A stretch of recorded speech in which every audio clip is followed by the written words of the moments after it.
Selamat pagi sahabat Tribuners yang kami hormati dan kami muliakan. Inspiration and Solution. Pagi hari ini kita akan bahas tentang sesuatu yang menarik, karena sebentar lagi kita bulan 3 akan laporan pajak pribadi, dan di bulan April ini akan laporan pajak for business dan corporate. Tentunya perlu persiapan-persiapan yang sangat baik.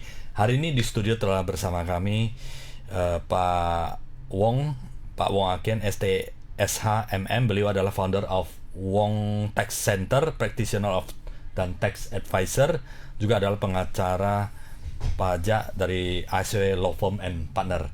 Kita akan membahas tentang tax policy update, apa saja yang perlu dipersiapkan untuk para pebisnis, pengusaha maupun profesional maupun pribadi, sehingga pelaporan pajak ini dapat berjalan dengan baik dan lancar. Saya sapa dulu Pak Frindi Wong. Pagi, apa kabarnya? Luar biasa ya. Pak, ini di tax sangat tentunya regulasi semakin hari semakin baik ke depannya, semakin rapi, dan diharapkan juga para pengusaha profesional maupun pebisnis itu bisa mengikuti aturan-aturan Anda, sehingga tax bukan merupakan sesuatu yang rumit, tetapi yang mudah untuk dipelajari dan kemudian dilaksanakan dan kemudian diimplementasikan, sehingga kedepannya rapi dan bisa mendukung perkembangan bisnis perusahaan kedepannya. Pak Wong, kalau kita cerita tax 2025 dan awal 2026, apa yang perlu dipersiapkan ya? Sebelumnya masih pakai DJP online ya. Sekarang udah tahun ini sudah mulai Cortex ya. Apa yang baru dan perlu dipersiapkan dari kacamata sebagai tax advisor ya, Pak Wong, silakan. Kalau tahun 2025 pemerintah kan masih menggunakan aplikasi namanya DJP Online. DJP Online. Jadi sejak tahun 2026, jadi para taxpayer tuh wajib menggunakan aplikasi Cortex untuk melaporkan SPT tahunan tahun pajak 2025. Jadi di sini pasti ada perbedaan antara aplikasi yang lama dengan aplikasi yang baru.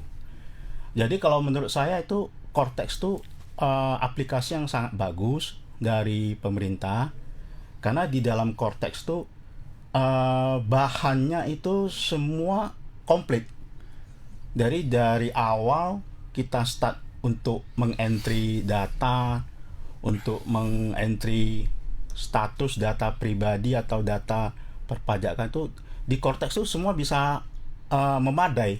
Dia punya ini aplikasi dapat menampung berbagai informasi bagi wajib pajak, untuk bagi dan DJP juga. DJP untuk kelanjutan pelaporan yang rapi ya. Jadi memang lebih canggih lah, pasti lebih canggih. Otomatis semuanya, automationnya. Kalau saya lihat dia otomatis. Dia otomatis seperti maybe ya, ini teknologi yang dipakai government kita ini, dia teknologi yang sudah tergolong yang bagus, karena dia bisa mengadopsi, dia bisa mengambil data kita itu pada saat kita entry, dia langsung bisa ini seperti diurai gitu. Diurai, dia akan sendiri otomatis diposting. Dipindah-pindahkan ke posnya masing-masing ya. Yang penting kita pada saat entry itu kita entry-nya dengan data pendukung, dokumen, persiapan, dengan, kalau bagi saya biasanya saya sediakan worksheet. Worksheet.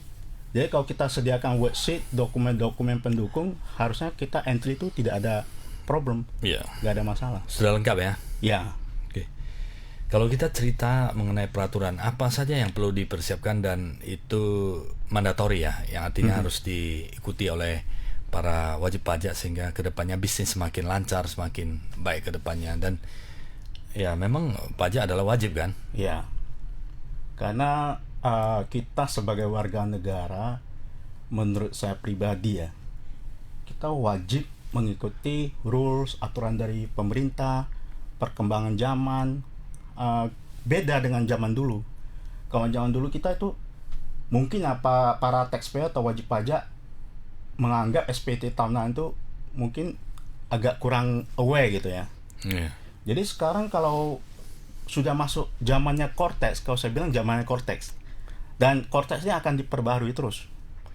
Pasti, karena aplikasinya itu mungkin orang IT kan akan mengupgrade, dia punya variabel-variabel, mungkin pasti itu akan berkembang terus. Jadi menurut saya itu para wajib pajak, menurut saya lebih cenderung harus lebih aware. Aware-nya itu lebih memperhatikan pelaporan SPT tahunan masing-masing. Jadi istilahnya kalau zaman-zaman dulu udah tinggalkan konsep atau mindset cara berpikir yang dulu itu, kalau menurut saya sebaiknya tinggalkan. Kenapa? Para wajib pajak sendiri yang mengetahui apa data dia, apa yang langsung connect ke pribadi dia itu yang harus dilaporkan. Kalau kita sebagai tax consultant ataupun kita sebagai penasehat, kita kan hanya tahu dari pada saat interview, si wajib pajak memberikan data atau dia curhat, kira-kira begitu. Seperti dokter kan, kalau si pasiennya datang, dia kalau nggak ngomong, saya punya nih problem, saya punya nih perjalanan saya begini, kronologis saya begini, jadi data yang saya berikan begini. Nanti dari sana kan akan kita lihat. Maka fungsi konsultan itu sebenarnya untuk memberikan arahan sesuai apa yang diberikan, apa yang dijelaskan oleh para wajib pajak, kita dari sana memberikan advice lah ya. Nah, memberikan masukan-masukan supaya dapat berjalan dengan baik. Karena bagaimanapun wajib pajak harus memahami dan mengerti detail juga ya. Detail juga apa yang perlu dilaporkan, aset-aset, ya, pendapatan yang wajib dilaporkan. Dan tugas dari tax consultant advisor yang memberikan arahan supaya pelaporannya tepat, sesuai dan benar gitu ya. Nah, Pak Frindi, kalau pajak kan dengan untuk ini itu untuk pribadi, kalau untuk perusahaan bagaimana Pak persiapannya supaya nanti dapat melaporkan dengan baik dan lancar? Kalau perusahaan dia lebih lebih harus menyediakan pelaporan atau dokumen lebih awal. Karena perusahaan itu kan dia up to date-nya tiap bulan. Seperti di aturan itu kan akuntansi. PSAK. PSAK itu kan para wajib pajak wajib menyediakan atau membuat laporan keuangan setiap bulan. Baik itu untuk pertanggungjawabkan ke shareholder atau untuk ke bank. Jadi sebenarnya kalau menurut saya perusahaan lebih harus aware lagi daripada pribadi. Kalau pribadi kan dia nggak menyediakan orang pembukuan, dia hanya menggunakan namanya itu kalau di tax itu norma penghitungan. Jadi pemerintah hanya percayakan si taxpayer yang orang pribadi, pemerintah percayakan mereka untuk menghitung sendiri. Menghitung sendiri dan mereka memberikan data semua, namanya tuh self assessment. Kalau yang PT lain lagi, PT memang dia udah ada staff pembukuan tiap bulan update. Wajib lapor update ya. Bedanya di sana aja. Pak Frindi, Pak Wong, kalau kita cerita perkembangan Cortex ke depannya, kesulitan-kesulitan apa yang perlu diketahui supaya nanti pelaporannya dapat berjalan dengan baik sejauh ini yang Bapak tahu? Kalau kesulitan mempermudah WP untuk bisa pelaporannya. Kalau kesulitannya maybe ini karena namanya aplikasi yang baru. Jadi dari DJP juga gencar memberikan sosialisasi. Kayak seperti kita lah. Kita sebagai tax consultant yang sudah berkecimpung belasan tahun, kita juga harus belajar. Karena apa? Ya seperti kita katakan seperti main game lah. Ini game baru. Apalagi game ya. Apalagi bagi orang awam tidak tahu teknologi AI. Ini saatnya kita belajar sama-sama. Jadi kita sebagai konsultan, kita terus terang kita juga belajar. Karena merupakan produk baru dari pemerintah. Jadi Pak Menteri Keuangan, Pak Purbaya kan juga memberikan solusi, memberikan arahan atau petunjuk. Beliau juga memberikan aplikasi ini supaya kita bisa mengadopsi, memakai, menggunakan aplikasi Cortex ini dengan seksama gitu. Saya rasa ini sangat bermanfaat sih. Cuma harus dari awalnya harus kita pahami dulu Cortex ini sistemnya gimana. Karena dia sudah menggunakan komputerisasi. Jadi ada yang kita entry itu dia akan otomatis terekam dan terdistribusi dan terposting dengan rapi di sudah dalam lebih laporan. rapi lah. Ya. Jadi kita entry dia akan langsung pindah. Kalau bahasa komputer mungkin saya kurang ngerti ya. Dia otomatis pindah.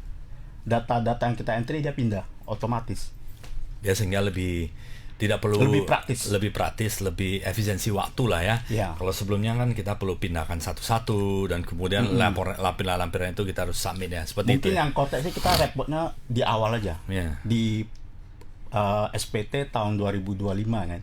Mungkin nanti untuk SPT tahun 2026 yang kita akan lapor di 2027 itu mungkin udah lebih gampang lah. Karena yang sekarang kan orang pada belajar. Terus kan kita juga belajar. Jadi kita entry, mungkin ya repotnya di awal ini. Namanya produk baru. Kita saling memahami dulu sistem ini, aplikasi kita saling belajar. Mungkin tahun depannya udah lebih rapi lagi. Kalau udah rapi seperti ini, Pak, apakah masih terbuka untuk pemeriksaan? Sebenarnya menurut aturan pemeriksaan itu kan 5 tahun ya? 5 tahun ya. Jadi pemeriksaan itu saya jelaskan dulu. Pemeriksaan itu dia kadaluarsa 5 tahun. Tapi untuk pemeriksaan yang biasa, pemeriksaan rutin atau namanya biasa tujuan pemeriksaan itu menguji kepatuhan wajib pajak. Nah, jadi ada satu lagi itu pemeriksaan biasanya bukti permulaan. Kalau bukti permulaan itu kadaluarsanya 10 tahun. Berbeda. Nah, jadi kalau yang tadi 5 tahun kadaluarsanya itu pemeriksaan untuk menguji kepatuhan wajib pajak. Pemeriksaan biasa kalau kita bilang ya.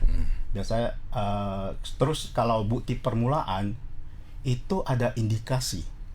Jadi dari DJP, dari Kementerian DJP, mereka mungkin mengendus atau menduga ada penyimpangan mungkin. Ada penyimpangan, kesengajaan. Pada laporan SPT biasanya itu namanya bukti permulaan itu ada indikasi pidana. Jadi kalau ada indikasi pidana tapi masih dalam dugaan ya. Jadi DJP menduga ada indikasi pidana diperpajakan, itu daluarsanya jadi 10 tahun. 10. Apa saja yang menjadi kriteria daripada ada kemungkinan penyimpangan di pidana? Mungkin ada beberapa yang Pak Frindi bisa jelaskan sehingga WP dan kemudian sahabat Tribuners bisa memahami dan lebih aware terhadap masalah ini sehingga bisa melakukan pelaporan itu dengan rapi dan terhindar dari masalah-masalah yang tidak seharusnya terjadi karena kan fokus di pengusaha kan bisnis sebenarnya. Iya benar. Jadi kalau DJP biasanya menduga ada terjadi, masih menduga ya. DJP masih menduga ada para wajib pajak melakukan tindak pidana diperpajakan. Jadi biasanya itu ada beberapa sih itemnya. Jadi pada umumnya yang terjadi terjadi di tahun-tahun sebelumnya sampai sekarang masih terjadi. Memang ada para wajib pajak mungkin mereka kurang tahu atau kurang mendapatkan edukasi ataupun mereka kalau bisa dikatakan salah konsultasi. Jadi mereka melakukan biasanya itu contoh transaksi dalam bisnis. Mereka menjual barang. Katakan saya PT. Saya badan hukum, saya menjual satu produk ke Bapak. Jadi saya mengirimkan. Terus kalau biasa bisnis saya kan buat surat jalan. Dari gudang keluar barangnya nyampai ke gudangnya customer. Oke, terus akan kita terbitkan invoice penagihan dan faktur pajak. Nah, jadi yang sering terjadi kemungkinan para wajib pajak itu tidak tahu atau kurang edukasi ataupun bisa jadi ada yang sengaja bisa jadi. Jadi kadang-kadang kan yang sengaja mereka melakukan dia jual barang ke si A katakan. jual barang ke si A, tapi si A menyampaikan ke si penjual ini bahwasanya kalau boleh saya tidak mau faktur pajak. Oke. Nah, saya tidak mau faktur pajak. Jadi dari pihak penjual ini dia kan barangnya udah keluar. Ya, harus terbit faktur pajak ke si dong. A. Ya. Otomatis faktur pajaknya harus diterbitkan ke si A. Tapi si A nggak mau. Ya. Dan biasanya pelaku bisnis itu kan punya satu kekhawatiran, nah, kalau saya tidak mengikuti maunya customer, saya bisa kehilangan omset. Ya. Omset. Ya. Saya kehilangan customer. Jadi dari situ mungkin terjadi kekhawatiran dari pelaku bisnis penjual barang. Ya. Oke lah, saya jual ke si A, tapi faktur pajaknya saya bukanya atas nama B, atau saya terbitkan faktur pajaknya atas nama C. Sedangkan yang membayar atau mentransfer atau membayar secara tunai dari A ini ke saya sebagai penjual, uangnya bayar ke saya, barangnya saya kirim, ya kan? Tapi faktur pajaknya saya buat nama si B atau si C, bermacam-macam. Ya. Itu yang terjadi kalau DJP biasanya mengaturnya itu ada kesengajaan. Di pasal 9 itu 39 ada itu. Jadi di pasal 39 nanti DJP akan menduga. Dari sanalah timbul surat pemeriksaan. Tapi surat pemeriksaan itu jenis pemeriksaan sudah berbeda. Level kalau kita bilang tuh level atau tingkatan pemeriksaan itu udah lebih dari pemeriksaan biasa. Sudah menyimpang ya. Ya, karena ada proses bisnisnya ya. Benar. Jadi namanya tuh bukti permulaan. Kalau bahasa mereka biasanya buper. Buper ya. Jadi dari buper tuh nanti akan mereka mengumpulkan bukti-bukti. Apakah si perusahaan ini sengaja? Ya. Pak Wong, kalau kita cerita idealnya kan misalnya contoh yang sudah berbisnis sekian tahun, dia belum ada tidak mau dibuatkan faktur pajak. Bisa-bisa juga mereka adalah para pengusaha UMKM lah ya, yang memang di bawah 4,8 M dan mereka tidak buat laporan keuangan yang sistematik, rugi laba neraca dan sebagainya. Ini bagaimana? Apakah bagaimana prosesnya? Apakah tetap perusahaan terbitkan faktur pajak dan harganya yang mereka terima sudah include faktur pajak? Kalau bagi pelaku usaha yang termasuk UMKM, itu mereka kan penjualan atau omset dalam 1 tahun itu kan masih di bawah 4,8. Ya. Jadi kalau penjualan omset dia masih di bawah 4,8, dia tidak wajib mendaftarkan diri sebagai pengusaha kena pajak. Tidak perlu PKP. Tidak perlu PKP.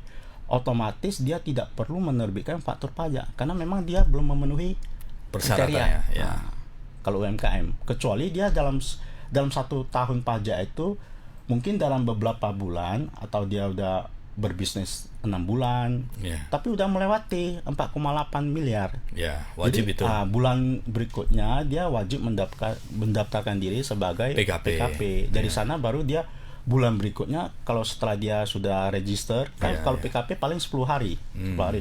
Dia udah PKP, baru dia akan boleh menerbitkan faktur pajak. Dan pembayaran pajak dia bisa restitusi kembali ya. Artinya dia bisa untuk mengurangi pajak yang dia bayar. Yang perlu dibayar. Kredit pajak kembali ya. Pak, kalau misalnya bisnis ya, apakah di pebisnis itu sudah, kalau Bapak melihat itu bagaimana sekarang prakteknya? Apa yang harus dilakukan?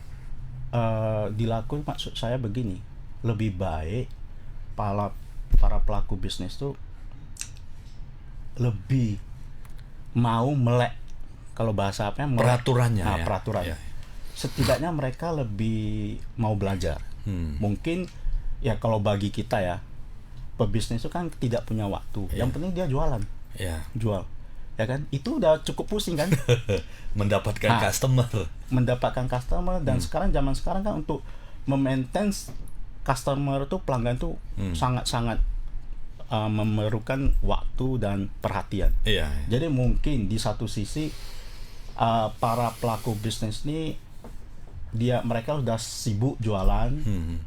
Menurut saya mereka bolehlah sekali-sekali untuk memahami, belajar apa itu, ataupun mereka seandainya mereka tidak punya waktu, menurut saya lebih baik mereka setidaknya ada melihat laporan keuangan mereka yang dibuat mungkin orang pembukuan dia, staf dia, setidaknya tuh laporan keuangan setiap bulan mereka akan melihat ataupun menganalisa. Jadi supaya jangan sama sekali buta. Wajib tahu lah ya, karena itu kan punya milik usaha sendiri yang wajib diketahui oleh para wajib pajak ya kan. Konsultan itu adalah sebagai advisor, bukan berarti mereka tahu segalanya dan bisa menghandle segalanya. Mereka hanya advisor. Nah Pak, yang tadi Pak Wong cerita bahwa kalau bisnis itu adalah directly ya, A to B ya, faktur pajak dan sebagainya, pencatatan harus A ke B, nggak boleh A ke C dan barang itu ke A ke B. Betul. Itu pasti ada permulaan yang diduga terjadi penyimpangan. Nah, kalau misalnya perusahaan sudah rapi dan kemudian perusahaan-perusahaan yang sudah membesar, yang artinya seiring dengan perkembangan zaman ini, saya masih tidak mau. Bagaimana itu Pak? Apakah ada solusi ataukah saran mereka tutup aja? Maksudnya tidak mau melanjutkan bisnisnya? Bukan. Maksudnya mereka sudah saatnya PKP, tapi masih ada yang mungkin bandel yang tidak mau mengikuti aturan PKP itu harus bagaimana? Nah, itu mungkin peranan dari satu-satunya tugas peranan dari DJP diwakili oleh, sekarang kan udah ditugaskan ke para AR. Jadi para AR juga sekarang peraturan baru kan AR sudah ditunjuk atau diangkat sebagai katakan sebagai fungsional gitu. Jadi sebenarnya itu tugas AR dan tugas kita. Tugas kita sebagai tax consultant atau tax advisor yang kita praktisi, kita udah paham, kita harus menyebarkan informasi atau informasi yang apapun yang kita ketahui yang up to date, kita sebarkan edukasi sehingga para wajib pajak bisa jadi melek. Setidaknya katakanlah pas dia bawa mobil, mungkin dia buka radio, dengar, saya ini bulan Maret saya harus masukkan laporan SPT. Jadi seperti remind. Jadi tugas-tugas itu ya AR. Jadi kita juga kalau boleh dikatakan bukan hanya para konsultan aja, siapapun yang mengenal atau memahami bidang perpajakan, menurut saya ya sah-sah aja mereka memberikan yang positif, arahan, petunjuk supaya para pelaku bisnis lebih peduli, lebih memahami. Pak, kalau kita cerita bisnis misalnya from A yang sudah PKP, perusahaan besar jual ke B, C, D yang masih UMKM lah, yang masih UMKM dan kemudian ya pasti dong kalau perusahaan yang menjual itu pasti sudah include PPN kan 10% untuk dibayarkan setiap penjualan, dan yang membeli itu UMKM dijual kembali atau apakah mereka produksi dan dijual kembali. Sebenarnya kalau mereka sudah besar didaftarkan ke PKP, artinya faktur bukti setoran pajak ini dapat dikreditkan, sebenarnya untung juga bagi WP sebenarnya itu kan. PPN itu filosofinya kan pajak pertambahan nilai. Jadi para pelaku bisnis terutama yang UMKM, mereka tidak, sebagian besar lah, mereka belum memahami apa nih filosofi PPN. Jadi dari dulu dengarnya PPN, mereka sudah takut proses bayarnya berapa, pekerjaan juga. Pada filosofi PPN itu pajak pertambahan nilai. Jadi dalam benak mereka itu saya harus dikenakan 10%, saya harus tambah bayar ke pemerintah 10%. Sebenarnya bukan. Jadi pajak pertambahan nilai itu si A jual ke si B memungut 10%, sekarang kan 11%. Jadi memungut PPN ke si B. Jadi si B akan menjual barang ini ke si C dan selanjutnya. Jadi sebenarnya selisih aja. Jadi contoh, yang A jual ke B katakan 100. Jadi B jual ke C ditambahkan marginnya pasti. Paling 5-10% di sana. Jadi kalau dihitung tuh sebenarnya PPN tuh nggak besar. Yeah.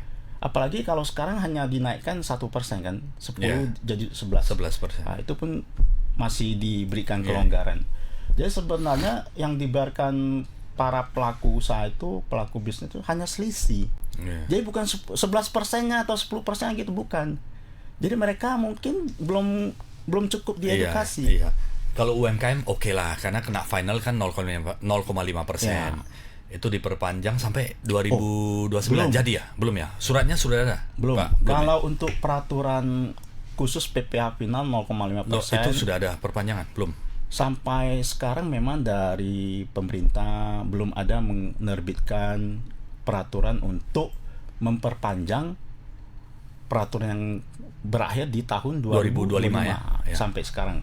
Jadi mungkin dalam waktu dekat bisa jadi akan diterbitkan, itu mungkin ya. Jadi kan ini kan tugas-tugasnya DJP dan pemerintah kapan akan menerbitkan peraturan untuk memperpanjang masa berlakunya untuk UMKM yang 0,5% itu ya. Saya yakin pemerintah akan terus mendukung UMKM ya. Mensupport para pelaku bisnis UMKM. Iya. Sebenarnya cukup fair ya. Artinya kalau mereka sudah besar ya, toh pembayaran pajak itu kan bisa dikreditkan kembali. Ya. Penambahan nilai bukan berarti harga barang itu yang jadi semua mahal. Jadi 10% wajib Ya, kita bayar. benar.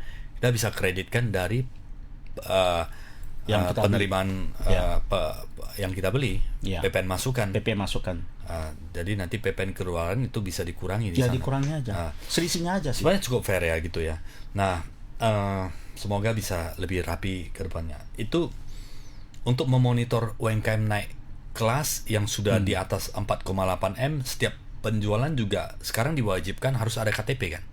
Ya, Betul ya? betul. Jadi artinya KTP itu kalau sudah omsetnya dijual ke pengusaha perorangan atau UMKM si A dan dia setorkan KTP itu sudah 4,8 M, secara otomatis nanti akan menjadi catatan dia harus naik ke PKP seperti itu ya. Sebenarnya begini, karena ini yang sudah terintegrasi menjadi NPWP, inilah nanti yang akan setiap kita katakan kita belanja online atau apa, ya saya sih jarang sih belanja online, jadi saya lebih suka offline. Jadi yang suka shopping nih, nggak tahu ya, mungkin di online store tuh apakah wajib input KTP, ini saya juga kurang paham sih.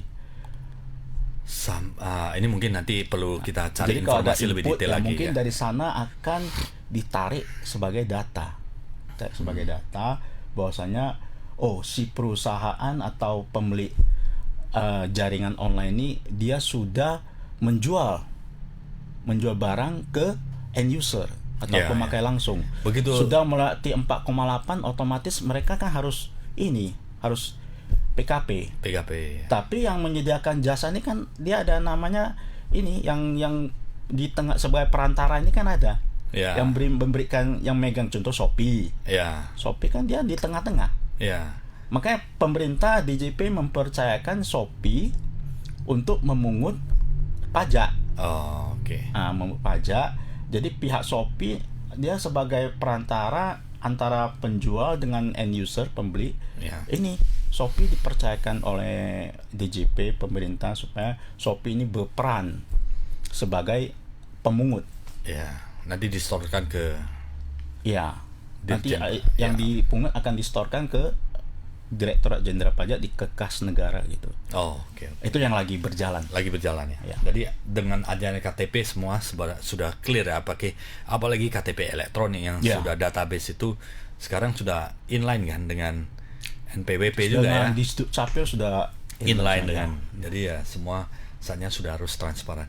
Nah, Pak, itu beberapa korporasi, beberapa perusahaan kan biasanya setiap tahun kan pembayaran pajak, pembayaran pajak, dan kemudian katakanlah nominal yang dibayarkan itu misalnya 10 juta, 20 juta, 20 berarti 20 juta per bulan, per tahunnya 250 juta, katakanlah seperti itu. Nah, dihitung dari omsetnya kan, Berarti tahun berikutnya kan kalau kita rata-ratakan berarti di setiap bulan itu kan perlu dicicil bagi 12 juga kan di awal kan. Nah, katakanlah terjadi bisnis yang kurang lancar. Itu kalau bisnis naik terus is no problem ya. Sometimes kan bisa up and down.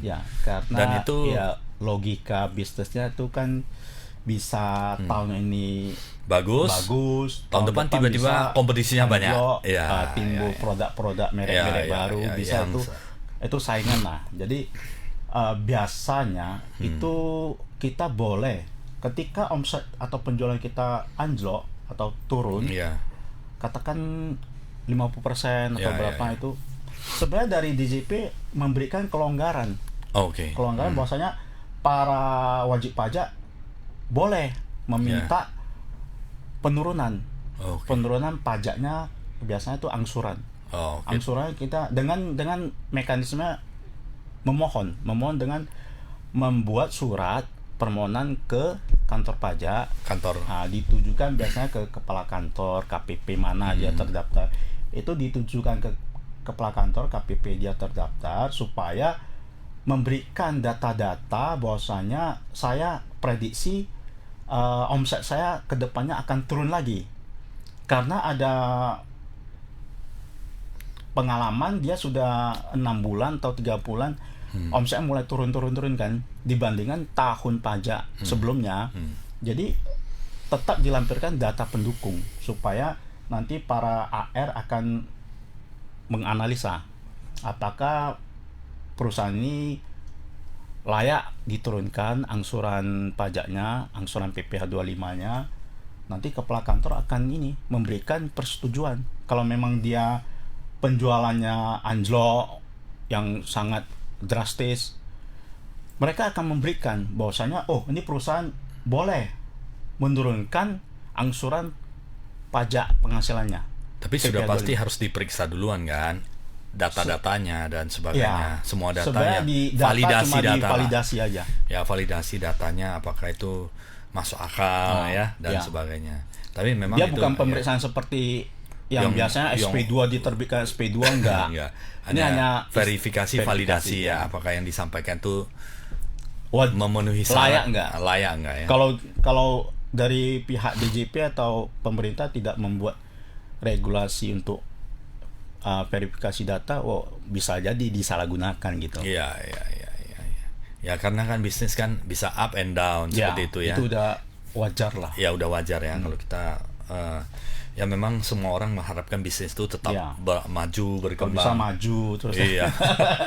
Tapi sometimes kita tahu bahwa kompetisi ini kan akan terjadi. Benar. Semakin masyarakat semakin pintar. Benar. AI semakin berperan. Saingan banyak. Pelaku bisnis yang baru bisa jadi saingan muncul ya. Akan muncul banyak ya. Di sanalah kita produk mulai baru, merek baru benar. Perlu inovasi juga supaya bisa kedepannya lebih baik lagi ya. Apa saja yang perlu dipersiapkan supaya laporan pajak tahunan itu aman, lancar dan minim pemeriksaan? Biasanya minim pemeriksaan ya. Tidak ada pemeriksaan tidak mungkin ya, tapi minim supaya ini dipersiapkan dengan sedetail mungkin sehingga katakanlah kalau ada juga udah rapi betul. Di sini kita harus paham mengenai aplikasi Cortex ini dulu. Kembali ke Cortex. Cortex itu akan dia seperti akan menganalisa. Sebenarnya yang wajib kita perhatikan pada saat kita memberikan laporan, kita siapkan dokumen, kalau bisa buatkan namanya kertas kerja atau worksheet gitu kan, supaya pada saat kita menginput data ini kita pindahkan ke Cortex, dia bisa balance. Kenapa? Karena apa? Income itu pemerintah kan memungut pajak itu kan dari pendapatan. Jadi pada saat kita membuat laporan tahunan, kita harus lebih fokus antara pendapatan, biaya, sama penghasilan netonya. Jadi menurut saya lebih perhatikan sana aja supaya dia tidak membuat laporan ini tidak seimbang. Jadi kalau lapornya tidak seimbang, otomatis para AR akan menganalisa. Dia akan melakukan analisa resiko namanya. Jadi kalau contoh, saya punya pendapatan sekian, ya kan? Saya punya biaya hidup sekian, ya kan? Yang wajar seharusnya, atau tidak wajar gitu ya. Sisanya sekian. Ya. Tapi saya pada saat katakan tahun 2025, saya belanjanya mungkin lebih banyak. Padahal saya income after tax, penghasilan setelah pajak baru boleh kita belanjakan. Ya. Jadi sering yang terjadi di laporan itu, terutama di laporan SPT tahunan, belanjanya besar, mungkin biaya hidupnya juga tinggi. Sedangkan income, pendapatan, penghasilan dia tidak setinggi. Selama setahun itu tidak menutupi. Oke. Jadi kan namanya kalau belanja itu kan defisit. Yeah. Nah, itu yang membuat laporan itu tidak masuk akal, tidak balance. Tidak masuk akal. Jadi kalau tidak balance itu otomatis akan dilakukan analisa resiko. Kalau menurut saya karena keseimbangan. Nggak mungkin dong kita pendapatannya, income, penghasilan cuma sekian. Ya. Saya bisa belanjanya lebih dari situ. Oke. Nah, atau dia pinjam duit, Pak? Pinjam duit kan dia di Cortex sekarang kan ada kolom khusus untuk kita mengentry kita minjamnya dari siapa, dari bank apa, MPP peminjamnya siapa. Oh, sudah jelas semuanya. Sudah jelas. Jadi contoh, kalau saya tidak meminjam dari bank, saya meminjam dari pihak ketiga atau katakan dari teman atau dari saudara, itu di Cortex itu sudah diberikan satu apa ya? Tabel. Satu kolom yang bisa diisi ya. Ya, satu tabel itu antara hutang dan piutang itu bisa dia akan sinkron. Seandainya saya minjam sama Pak Sianjat, saya minjam, otomatis di laporan saya itu saya akan menuangkan namanya Bapak NPWP Pak Sianjat, itu saya tuangkan saya berhutang, ataupun sebaliknya. Ketika saya membuat hutang di dalam tabel kewajiban saya, dan Pak saya juga harus membuat tabel juga. Itu sudah disediakan di Cortex. Pak saya akan mencatat juga sebagai piutang. Dan ada karena saya berhutang. Nomor NPWP-nya dan NIK-nya ya. Nama NPWP udah jelas. Jadi ketika saya entry sebagai hutang di saya, Bapak akan mengentry sebagai piutang di tabelnya yang ada di Cortex. Ini Cortex ini termasuk apa itu yang bisa membuat laporan keuangan tapi terintegrasi seluruhnya ya. Kalau yang sudah terintegrasi seluruhnya ya. Artinya NPWP kita saling connect. Ya, jadi kalau saya buat di sini hutang, Bapak tidak lupa, ada, itu nggak bisa. Dia nggak sinkron. Itulah yang menyebabkan kenapa kadang-kadang para wajib pajak, saya kok bisa dapat surat SP2DK dari AR. Karena hal-hal seperti ini yang kurang aware, kurang diperhatikan. Datanya tidak match ya. Tidak matching. Karena Cortex akan mengurai, terjadilah sinkronisasi. Kalau dulu DJP online mungkin nggak segitu canggih. Sekarang sudah bisa mengakomodir semuanya ya. Udah terintegrasi. Nah, ini Pak, terintegrasi. Kalau kita cerita perusahaan maybe rapi dan profesional pebisnis yang sudah rapi pasti akan rapi. Mungkin ada anak atau penerus yang mereka sudah rapi, yang sudah aware terhadap Cortex dan sebagainya, laporan pajak. Tapi ada beberapa kan masih tradisional Pak, yang mereka belum ada laporan SPT yang real, tapi masih ada aset. Sedangkan kan tech amnesty kan sudah tidak terbuka lagi ya saat ini ya. Itu belum tahu sih. belum ada informasi untuk di open lagi ya. Yang sebelumnya kan masih ada keringanan. Ini ada TA, ada PPS, ada TA, ada harmonisasi, tax harmonisasi. Jadi ini bagaimana Pak? Misalnya ada orang tua yang dia punya aset yang belum sempat dilaporkan ke sini, apa yang harus dia lakukan? Kenapa berapa persen lagi? Sebenarnya dari DJP pemerintah masih ada memberikan satu aturan bagi para wajib pajak yang WP ya. kelupaan. Misalnya orang tuanya lah, dia udah umurnya sudah udah tidak muda lagi. Iya. Kemudian dia lupa. Udah pensiun ya. Udah pensiun. Bagaimana mewariskan kepada anaknya? Sedangkan laporan SPT-nya kan nggak rapi. Ya. Belum dilaporkan. Maybe ada beberapa aset yang itu dari pemerintah ada memberikan satu aturan itu namanya pas final.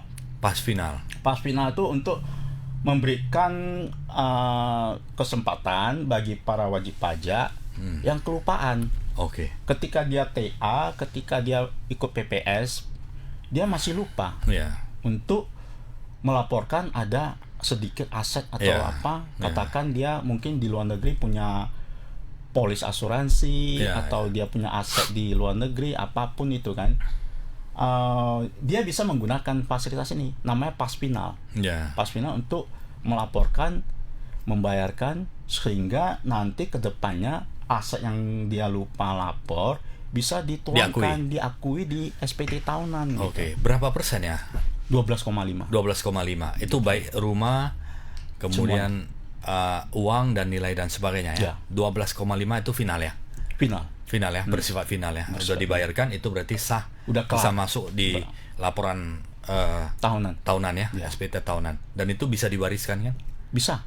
Kalau misalnya dia sudah declare jadi penerima warisan itu sudah clear ya. Udah clear. Kalau bagi saya sering mengedukasi para klien saya yang meminta konsultasi. Pertama, mereka akan bertanya, kadang-kadang kan para wajib pajak kan bingung. Iya. Sebenarnya ini saya perlu nggak? Perlu lapor nggak? Saya cuma kasih penjelasan aja. Bapak punya keturunan, punya anak berapa gitu ya, punya ahli waris lah. Pada suatu saat Bapak akan mewariskan. Betul. Mewariskan apapun. Kita nggak tahu sekarang umur manusia itu berapa kan? Tiba-tiba pop besok udah tiada kan? Udah dipanggil Tuhan atau apa kan? Jadi kalau dia punya laporan pajak SPT tahunannya